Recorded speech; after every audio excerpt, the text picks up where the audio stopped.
और मेरा वक्तव्य और इसके बाद शायद आयोजन कमेटी ने कोई तय कर रखा है, इसके बाद अपन शांतिपूर्वक तरीके से अपनी जो मांगे हैं जो संविधान में निहित है, और ये हमारे पुरखों ने लड़ झगड़ के अपना त्याग बलिदान देके ये मांगे अंग्रेजों से और तत्कालीन जो संविधान निर्माता थे उनसे जो मनवा के संविधान में निहित की गई है, इन महापुरुषों को नमन करना चाहूंगा। आरक्षण महारैली हमारे आदिवासी इलाके के अंदर आजादी के बाद से लगा के आज तक आरक्षण को लेके हमेशा भ्रम पैदा किया गया, और भ्रम पैदा करने के बाद समय समय पे अलग अलग तरीके की अधिसूचना लाए ये लोग, और अधिसूचना ला के हमारे ही खिलाफ नीतियां बनाई, और हमारे ही खिलाफ नीतियां बना के हमसे तालियां बजाने का काम किया था आज तक इन लोगों ने। ये जो आज कारवा बैठा हुआ है, ये जितने जो गणवीर हैं, हमारे पूर्व वक्ताओं ने जो बात रखी, एक 2013 की अधिसूचना सबकी जबान पे है, सबके दिमाग में है, और जब 2013 की अधिसूचना जारी की अनुसूचित क्षेत्र के अंदर आरक्षण व्यवस्था को लेके, तो हमारे लोगों को बताया गया कि आपके फायदे के लिए है, आपके बच्चे इससे नौकरी लगेंगे, और हमारे पढ़े लिखे तो ठीक है, लेकिन बेचारे हमारे कभी स्कूल नहीं गए, वो माँ बाप खुश हो गए कि अच्छी अधिसूचना आई है, हमारे लड़के कांस्टेबल बनेंगे, हमारे लड़के आरएस बनेंगे, हमारे लड़के डॉक्टर बनेंगे।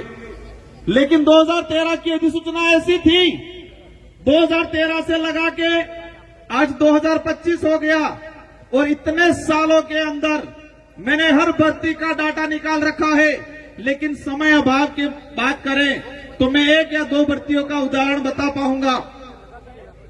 अब इन लोगों ने कहा सबसे पहले हम पुलिस भर्ती को ही ले लें, क्योंकि पुलिस भर्ती को इसलिए लेते हैं कि हमारे इस समाज सर्टिफिकेट लगा के पुलिस कर्मचारी अधिकारी बनते हैं, और बनने के बाद अपने आप को 30 मार का समझते हैं, और हमारे गरीब भाइयों को अंदर जेल में डालने का काम करते हैं। सब नहीं करते हैं, कुछ लोग करते हैं, कुछ लोग उस सर्टिफिकेट का कर्ज भी उतारना जानते हैं।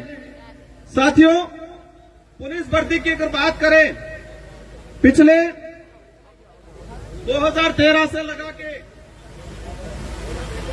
2013 की भर्ती अनुसूचित क्षेत्र के अंदर 939 पद आए, और हमें मिलने चाहिए थे जो अधिसूचना जो कह रही है 45%, 5%, 50%, उस आधार पे हमें मिलने चाहिए थे 423 पद, और मिले कितने? 414 पद। दूसरी ओर इस अधिसूचना में कहा गया कि 50% अनारक्षित, उसमें किसी भी वर्ग का पात्र अभ्यर्थी उसमें जा सकता है। लेकिन हुआ क्या? 2013 की भर्ती के अंदर 50% के हिसाब से जो अनारक्षित पद 470 पद आए अनुसूचित क्षेत्र में, और 470 में से हमारे एसटी के बच्चे जा पाए 8 बच्चे। और वही जब उनकी पदोन्नति हुई, जो एसटी के और एससी के बच्चे ओपन कैटेगरी में गए थे, एसटी के गए थे 8 और एससी के गए थे 5, लेकिन इनका कांस्टेबल से हेड कांस्टेबल में पदोन्नति हुई। तो जब पदोन्नति हुई तो उनकी पदोन्नति उस सामान्य कोटे से न होकर एसटी कोटे के अंदर ही की गई। वही कहानी 2016, 2018, और इन तीनों भर्तियों की अगर डाटा की बात करें तो कुल पद आए थे 2312, और 2312 में से हमारे भाई लगे 828, और जो 75% आदिवासी बाहुल्य क्षेत्र है और वहां पर 828, और बाकी जो 50% अनारक्षित की बात करें उसमें 1359 बच्चे दूसरे लगे। एक बाप के अगर 4 बच्चे हो और 4 बच्चे में किसी एक बच्चे के साथ अन्याय होता है तो उसका भी अधिकार बनता है कि मेरे साथ अन्याय क्यों हुआ। यहां तो शेड्यूल एरिया है, 5वीं अनुसूचित संवैधानिक प्रावधान है 244(1) के तहत, उसमें यहाँ पर विशेष अधिकार हमको दिया गया है और उल्टा हमारे ही साथ अन्याय किया गया। इसी तरह वन विभाग की भर्ती हो, पटवारी की भर्ती हो, शिक्षक भर्ती हो, इन सारी भर्तियों का निकाल के मैं डाटा लाया हूं, लेकिन समय अभाव में पूरा नहीं बता पाऊंगा। लेकिन ये बात जरूर बताऊंगा, वो 2013 की अधिसूचना के कारण हमारे आदिवासी भाइयों के लगभग 4 से 5 हजार नुकसान भर्तियां हुई। 4 से 5 हजार हमारे भाई नौकरी लगते। अब समझ लो, इतने भाई नौकरी लगते अलग अलग विभागों में। एक परिवार से एक आदमी नौकरी लगता है तो उसकी पूरी पीढ़ियां सुधर जाती है, पूरी पीढ़ियां सुधरती है। इतना बड़ा नुकसान हुआ और हमारे लोगों से तालियां बजा दी कि 2013 की अधिसूचना बाहर वालों को बंद कर दिया, आपको दिलाएंगे। इसलिए मैंने कहा था कि 2013 की अधिसूचना आदिवासी इलाके के लिए काला कानून है और ये काला कानून साबित हुआ। उसी वजह से हमारे 4 से 5 हजार परिवार आज भी जो कंपटीशन की एग्जाम की तैयारी कर रहे हैं, अभी आरक्षण की बात कर रहे हैं, करनी चाहिए, हम भी कहते हैं आप करो। लेकिन बात इस बात पे आती है कि जिन्होंने आरक्षण बेचने का काम किया, जिन्होंने 2013 की अधिसूचना लागू की, वही आज आरक्षण की बात करने आ रहे। आप सत्ता में चले गए, कहने लगे कि मैं विरोध में जाके काम नहीं कर सकता हूं तो मुझे जाना पड़ेगा। आप गए, कोई दिक्कत नहीं, आपको रैलियां और सभा करने की जरूरत नहीं है। अगर आपको दिलाना ही है वास्तविक, तो आप जाके सत्ता में हो, दिला दो। रैलियां करके हमारे बेरोजगार भाइयों को क्यों बेवकूफ बना रहे हो? वर्गीकरण की बात आए, सुप्रीम कोर्ट का जजमेंट आया। हरियाणा का एक मामला था एससी समुदाय से, और सुप्रीम कोर्ट ने एसटी एससी दोनों के लिए थोप दिया गया कि उप वर्गीकरण करेंगे, और हमारे भोले भाले भाइयों को फिर गुमराह करना शुरू कर दिया। कह दिया कि मीणा को अब नहीं मिलेगा, अब भीलों को मिलेगा। उधर इलाके में कह रहे अब तुमको नहीं मिलेगा, अब सहारिया को मिलेगा। फिर कह रहे इनको नहीं मिलेगा, अब घराशियों को मिलेगा। उप वर्गीकरण करना है, और उप वर्गीकरण राजस्थान के अंदर है। राजस्थान के अंदर उप वर्गीकरण सहरिया 12 के अंदर एक ही जिले में एसटी को 2 भागों में डिवाइडेशन करके रिजर्वेशन दिया जा रहा है। 25% सहरिया आदिम जाति को और 6% वहां के एरिया आइडेंटिफाई किया है, उसमें भील भी है, उसमें मीणा भी है, उनको 6% दिया जा रहा है। राजस्थान के अंदर एक 12% मिल रहा है। एक सहरिया के अंदर 25% सहरिया आदिम जाति को मिल रहा है, और 6% उसी इलाके के अंदर रहने वाले अन्य एसटी को मिल रहा है। और हमारे शेड्यूल एरिया के अंदर फिर 100% की बात में करें, और वो 100% ही मानो। सद्भावी कौन है? सद्भावी का अर्थ हम हर समाज का, हर वर्ग का मान सम्मान करते हैं, लेकिन कोई हमारा हक खा ले, गरीब का हक खा ले, और तब हम चुपा नहीं बैठ सकते। आज वर्गीकरण की बात आ रही है, हम भी कह रहे वर्गीकरण होना चाहिए।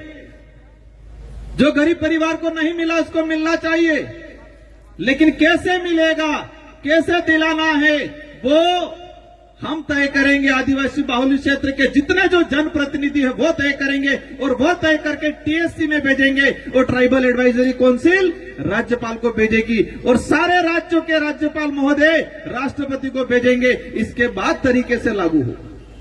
अगर वर्गीकरण करना है, रेगिस्तान इलाके के भाई बात कर रहे, डिटेल्स दे दो क्षेत्रीय आधार पे, अनुसूचित क्षेत्र में क्षेत्रीय आधार पे दे दो, और सहरिया हमारा हाड़ौती वाला इलाका, और फिर गैर अनुसूचित क्षेत्र। वर्गीकरण करना है, क्षेत्रीय आधार पे कर दो, तो कोई समस्या भी नहीं आएगी, न कोई लड़ाई होगी, न जातियों में बांटा जाएगा। अधिसूचना के आधार पे राजस्थान के अंदर 12 से 16 प्रकार की जातियां हैं। कितने भाग बांटोगे आप? ये लड़ाई करने का तरीका है। और जब इतना 12 भागों में आरक्षण बढ़ जाएगा, फिर रोस्टर का क्या होगा? क्या होगा रोस्टर प्रणाली का? अब हमारे जो गरीब भाई आए उनको बेचारों को पता नहीं है रोस्टर क्या होगा। एक में भी रोस्टर के आधार पे या वास्तविक जो रोस्टर प्रणाली है उसके आधार पे लागू नहीं होगा और हमारे लिए एक भी सीट नहीं आएगी। आरएस भर्ती 2013, 14, 16, 13, 16, 18 समय काफी हो गया, रैली में चलना है।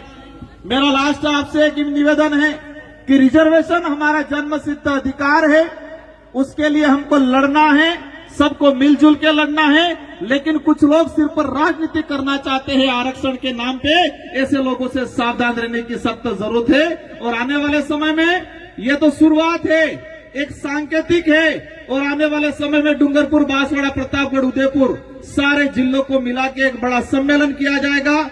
लड़ेंगे जिस तरह से पूर्व में हमारे जितने वक्ताओं ने बोला, 2009 से लगा के जितने जो आंदोलन आ रहे हैं किए हैं, इन सारे आंदोलनों की वजह से आज कुछ न कुछ परिणाम मिल रहा है। आरएस भर्ती के अंदर अधीनस्थ सेवा में हमारा रिजर्व कैटेगरी का एक भी आदमी अनरिजर्व कैटेगरी में नहीं जा पा रहा है। क्या होगा उसका? हम भी चाहते हैं हमारा गरीब व्यक्ति आरएस में जाना, आरडीएम बनना चाहिए, वर्गीकरण होना चाहिए, लेकिन क्षेत्रीय आधार पे होना चाहिए। ट्राइबल एडवाइजरी काउंसिल की बात करें, पैसा एक्ट की बात करें, हमारे यहाँ पर बड़े बड़े प्रोजेक्ट लगा रहे। पैसा एक्ट की जो कानून बना हुआ है उस कानून की पालना नहीं की जा रही है। लेकिन आने वाले समय में इन अधिकारियों को भी हम सबक सिखाएंगे कि पैसा एक्ट का प्रावधान क्या है, और जो अधिकारी अगर कानून की अवहेलना करता है तो उसको भी कानून की भाषा हम सिखाएंगे, क्योंकि कानून के नाम से ये हमको डराने की कोशिश करते, हर वक्त डराने की कोशिश करते, हमारे गरीब भाइयों को डराने की कोशिश करते। इसलिए चिंता नहीं करनी है।